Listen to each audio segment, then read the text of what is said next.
ano lang, bahagya lang, bahagya lang. Hindi naman sobrang kababoy. Kaya nga, napaka-importante po nating maunawaan na ang talagang tunay na problema sa bayan natin, mula nung pumasok ho itong administrasyon ni Marcos, ang talagang sumisira ho dito ay ang Kamara. Alam mo natin yan. Ang Kamara ho talaga ang bumababoy sa ating kalayaan. Ang Kamara po ang bumababoy sa press freedom. Ang Kamara po ang bumababoy sa pera ng taong bayan. Ang Kamara po talagang hindi nagpapaliwanag kung nasaan ang pera nila. Correct. Ang Kamara po talaga ang mga sakim. Ang Kamara ang salut Sa sa lipunan. Tama po yung sinasabi ni Pangulong Duterte na ang Kamara po ang pinakabulok. Pinakabulok, pinakabugok na institusyon ng ating bayan. Kaya napaka-importante po na ito ho talaga ang unang-munang masolusyonan. Kamara ang surot sa lipunan. If there's one thing na somehow we realized from these past months and years ng pamamahala ho ni Bongbong Marcos, ito hong Kamara na ho, ito ang talagang surot.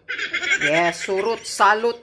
Nagpapahirap sa taong bayan. Usapan natin yung surot sa NAIA. Ay, isa pa yan. May surot na ang airport. Yung surot muna sa gobyerno.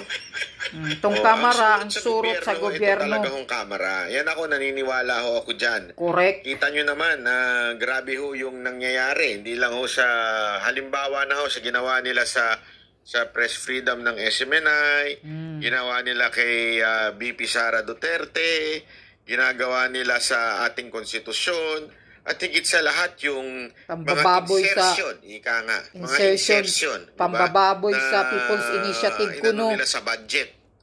Tapos etong administrasyon ni Marcos dito ho natin na realize na grabe pala ang power ng isang speaker. Yeah, yun po talagang ang isang bagay na siguro naunawaan ng bawat Pilipino. Grabe po pala. Kasi nga dito kayang imanipula ang budget. Yun. Pantakin mo, tayo ang bansang nabubuhay dahil sa ayuda. Hindi, ang katotohanan. 'Di ba? Kaya nga may mga komento tayo naririnig diyan na ayuda nation na tayo.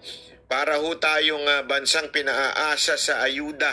Yes. Tayo ang bansang pinapaasa sa limos.